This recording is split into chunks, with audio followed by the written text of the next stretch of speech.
Je pars à la retraite et je lègue mon expérience. Quand j'ai dit ces propos à mon directeur général, il n'a pas adhéré à mon projet. Trop jeune, m'a-t-il dit. Alors tant pis, ce projet est mis en place actuellement aux EHNV pour les personnes qui arrivent, eux, à la retraite, afin qu'on puisse laisser un testament, mais pas un testament comme on pourrait l'imaginer, mais un testament sur l'activité qu'ils ont réalisée au sein des EHNV pendant plusieurs années. Voilà. Voici le plan de ma présentation. Je vais d'abord vous expliquer, définir le troisième tiers de la carrière professionnelle. Je vais émettre quelques enjeux au niveau un peu macro et ensuite au sein des EHNV. Je vais vous expliquer ce que c'est les cercles de legs et comment nous y sommes rentrés. Et surtout, je vais vous faire part de l'expérience que nous avons eue au sein des EHNV. Je vais aussi transmettre quelques éléments de pérennisation ou d'ajustement que nous avons fait après le test. Et je vais conclure. Le troisième tiers de la carrière professionnelle, il y a plusieurs définitions. La définition, je dirais, standard, c'est dès 50 ans. Vous arrivez dans ce dernier tiers de la carrière professionnelle jusqu'à environ 65 ans. Moi, j'aime bien le définir aussi d'environ 10 ans avant l'âge AVS, puisque pour moi, la possibilité, la demande ou le fait de prendre une retraite anticipée, il rentre dans cette réflexion du troisième tiers de la carrière professionnelle. Et puis, pour être plus métaphorique, et puis puisque plusieurs d'entre nous aiment un peu le football, c'est le dernier effort, l'ultime effort avant de gagner le match. Mais l'énergie est déjà pas mal consommée, et puis surtout, il y a peu de temps à disposition, puisque le chronomètre tourne. Alors, comment se passe ton passage à la retraite? Comme sur des roulettes.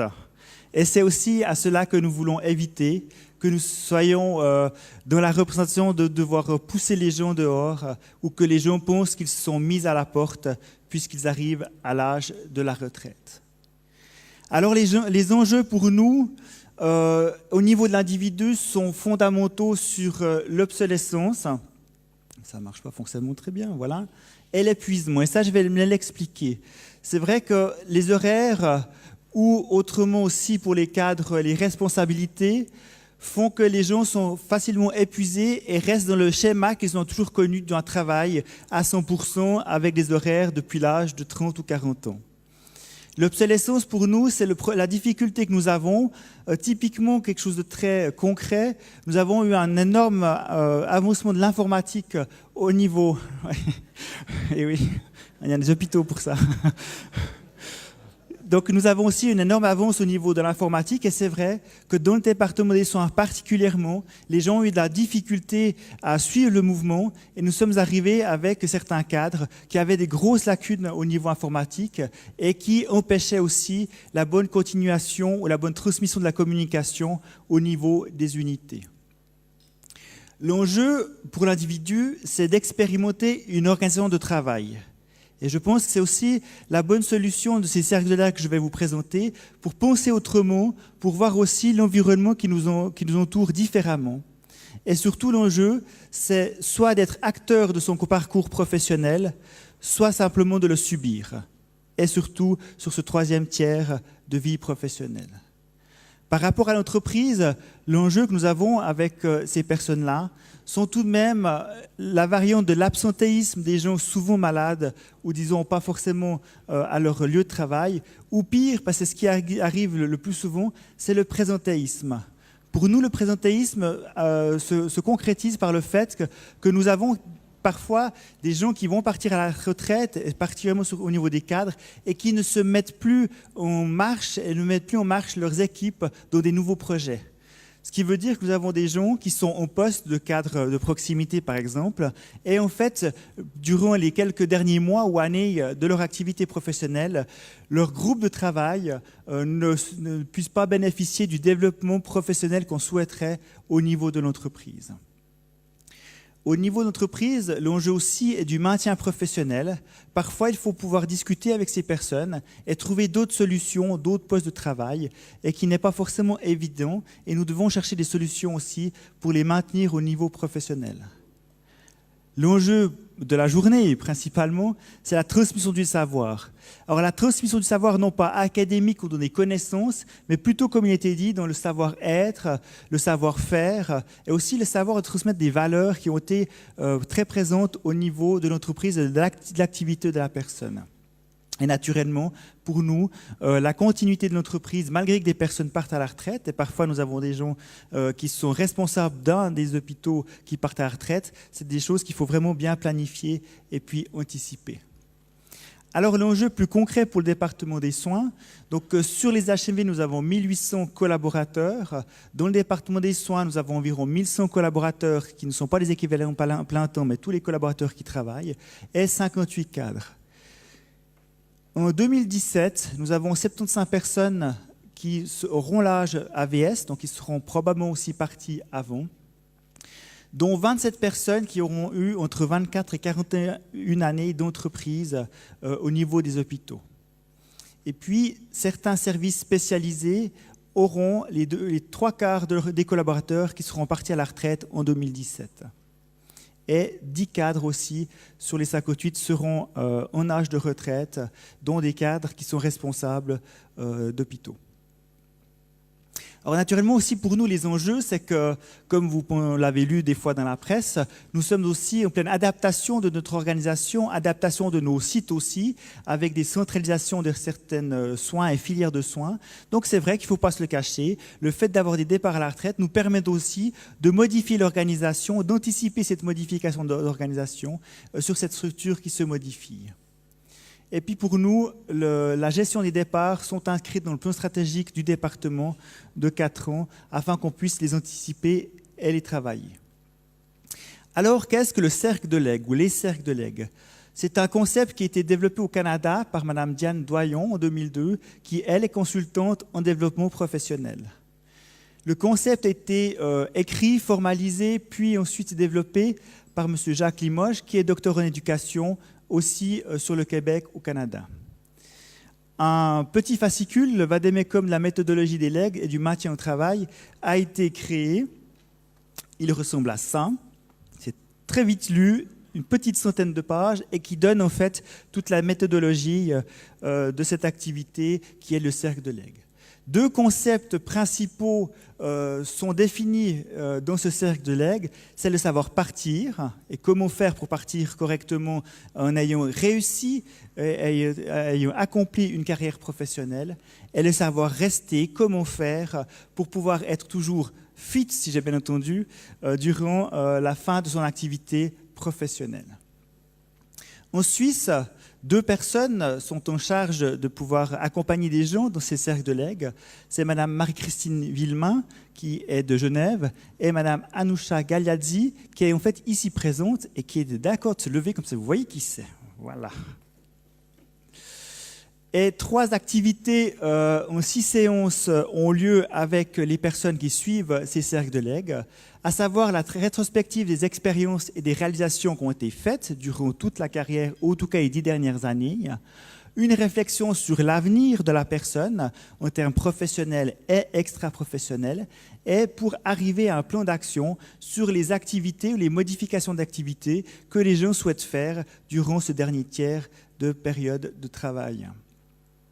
Pour nous, concrètement, nous avons déjà passé par une phase de test avec une équipe pilote où nous avons eu 2 cadres de proximité, c'est des responsables d'équipe, si vous voulez, au niveau du département, et des cadres intermédiaires qui sont des responsables d'un hôpital, en fait, qui se sont rencontrés et qui ont suivi en fait ce cursus. Alors, pour nous, je dirais l'expérience que nous avons eue, c'est vraiment une prise de recul. Et je vais vous le faire un peu comme je le sens, c'est que les gens ont réussi, et nous aussi l'entreprise, à prendre du recul, à prendre de la distanciation aussi sur nos activités quotidiennes, comme je suis en train de le faire maintenant devant vous. Ça veut dire aussi qu'il faut un certain zone de courage, de pouvoir aussi reprendre du recul sur ce qu'on fait, être assez critique avec nos activités, comme il faut aussi du courage pour être debout sur une chaise devant vous. Vous pouvez le faire à la maison, c'est un très bon exercice. Ne tombez pas, si jamais je connais les hôpitaux. Oui. Exactement. Mais du coup, ça me coupe mon slide. Voilà. Ce qui ressort aussi par rapport à ce prendre de recul, ça veut dire qu'il faut pouvoir aussi déconstruire tout ce qu'on imagine sur l'activité professionnelle, sur l'organisation que nous avons dans notre activité.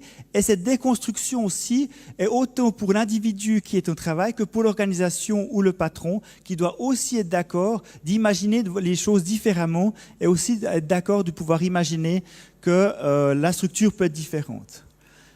Ce qui est en tout cas sûr, c'est que les gens se sont situés comme étant acteurs de leur carrière professionnelle, ce qui n'était pas forcément le cas avant d'avoir suivi cette petite formation au coaching de 6 jours, et puis alors percevoir une autre réalité.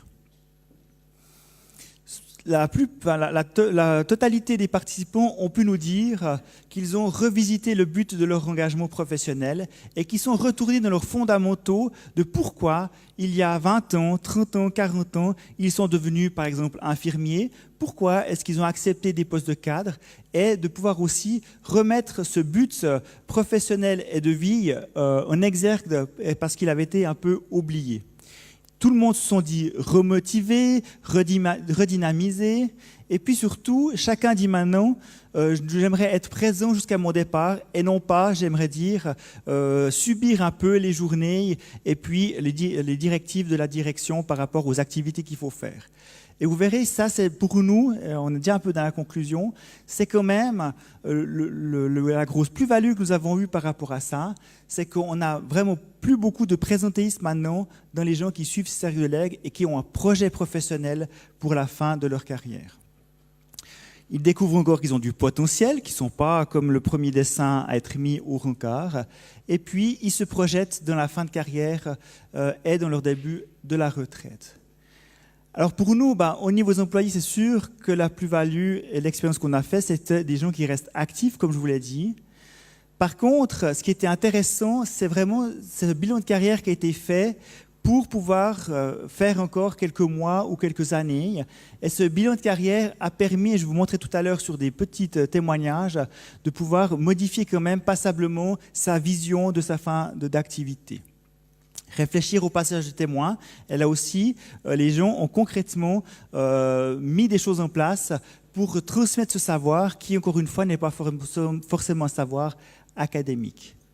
Donc nous avons vu la diminution du présentéisme. Je reprendrai ce point-là, mais pour nous, c'est un bilan de compétences assez intéressant qu'on doit faire aussi avec eux pour savoir où sont aussi les manques par rapport à leur activité, où est-ce que les choses ne vont plus aussi bien qu'avant et quelles sont les actions qu'on peut donner pour améliorer ça. Et puis s'organiser pour la suite de l'activité. Ça veut dire que l'entreprise doit être aussi assez large d'esprit, je dirais, pour créer des nouvelles façons de pouvoir réaliser l'activité chez nous. Alors voilà, des petites interviews que j'avais faites, j'ai repris un peu texto ce qui m'avait été dit. Typiquement, une personne maintenant trie ses fichiers informatiques afin de transmettre à son remplacement sur une clé USB toutes les informations utiles. Là, on est clairement dans la transmission du savoir qui est facile à faire, que chacun pourrait faire, mais la personne s'est donné une méthode pour le faire et pour pouvoir transmettre ces informations. Une autre écrit des mémos avec des éléments qui lui semblent essentiels sur l'équipe et puis l'organisation et l'évolution des prestations. Comment son équipe, et cette personne-là, ça fait 25 ans qu'elle est chef de l'équipe, comment l'a-t-elle construite pour l'évolution? Une autre personne qui tient à exprimer comment elle a organisé son unité pour répondre aux objectifs de la direction. Et chez nous, le plus spectaculaire que nous avons eu pour l'instant, c'est une personne qui a renoncé en fait complètement de partir à la retraite entièrement et qui s'organise maintenant avec la direction pour une retraite anticipée à 50% au lieu que ce soit une retraite anticipée à 100%. D'autres personnes qui souhaitent transmettre les valeurs qui ont porté l'hôpital durant toutes ces années. L'autre, comment elle a façonné son équipe pour pouvoir mettre ensemble différentes compétences. Une personne m'a dit, je ne dis plus, il reste encore 6 mois, mais elle dit, il ne reste plus que 6 mois et je n'aurai pas le temps de réaliser tout ce que je veux avant de partir. Et ça, c'est la dernière chose qu'on va reprendre. Je suis fier de ma carrière et je suis reconnaissant de ces années. Comment le partager avec le reste de l'institution? Et c'est un peu le défi que nous allons devoir relever maintenant. Alors pour nous, au niveau de la direction, on a aussi pris réellement conscience des enjeux d'un départ à la retraite et la transmission du savoir, parce que finalement, c'était quelque chose que nous n'avons pas vraiment maîtrisé, et les gens partaient à la retraite avec tous nos remerciements, mais on n'avait pas mis quelque chose en place forcément, et on ne réalisait pas forcément la difficulté dans le terrain ou au-dessus de pouvoir gérer ces départs avec des gens qui ont vraiment de grosses compétences et un gros bagage. Alors, comme je l'ai dit, le savoir rester, en tout cas pour nous, était beaucoup plus profitable que le savoir partir, parce qu'on a vraiment un peu éliminé toutes ces difficultés que moi j'appelle de présentéisme, des gens qui ont de la difficulté à mener les projets parce qu'ils ne se sentent plus, je dirais, en force de le faire ou ne se sentent plus sensibilisés à les faire. Et du coup, si vous avez une équipe de travail d'environ 40 personnes ou un hôpital d'environ 100 personnes qui ne rentrent pas dans le développement de la stratégie de l'entreprise, c'est très embêtant. Et ça, c'est quelque chose que nous avons pu éliminer. Je vais vous expliquer comment. Ah, exactement. Alors, voilà.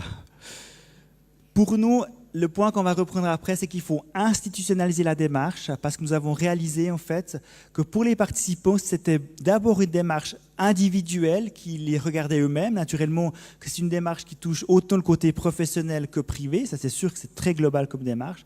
Par contre, nous avons eu au début de la difficulté à s'intégrer, nous, finalement, à leur démarche pour dire, mais alors, où est-ce qu'on va ensemble maintenant après cette démarche-là? Et c'est quelque chose que nous avons mis en place maintenant.